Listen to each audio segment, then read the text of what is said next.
భార్యతో గొడవ మాత్రం పడకండి. భార్యతో పోరు ఎడతెగ పడుచుంటూ ముసురువానతో సమానం అన్నాడు. ముసురువాన అంటే ఏంటో తెలుసా? సోమవారం స్టార్ట్ అయితే వర్షం వచ్చే సోమవారం దాకా ఏమవుతుంది? పడుతున్నాడు. గాలి తుఫాన్ ఎలా ఉంటుంది? ఇలా వచ్చి పడక్కమని 2 చెట్టు కొమ్మలు ఇరిగిపోయి వెళ్ళిపోద్ది 15 నిమిషాల్లో. మళ్ళీ అన్ని సదురుకోవచ్చు. గాలివాన అంటే అది. కానీ భార్యతో గొడవ దిగామనుకో, గాలివాన కాదు, ముసురువాన. సోమవారం స్టార్ట్ అయితే వచ్చే సోమవారం దాకా నువ్వు ఎందుకు అలా అన్నావు, ఆ పెళ్లిలో అలా ఎందుకు మాట్లాడావు, ఆ రోజు నువ్వు ఎందుకు కొనివ్వలేదు, నేను చెప్పింది మాత్రం నీకు గుర్తుండదు, నీ విషయాలు మాత్రం గుర్తుంటాయి, ఆడపడుచులకు ఏం కావాలన్నా కొంటావు, నా బర్త్డే మాత్రం నీకు గుర్తుండదు, అనేక రకరకాలుగా వెళ్తూనే ఉంటుంది సమస్య.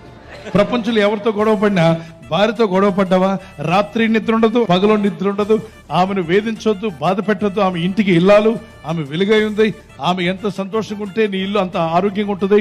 భర్తలారా ప్రేమగా చూసుకోండి, భార్యలారా ప్రేమతో మాట్లాడండి, మీ మనసు మారునుగాక. ఆమేన్.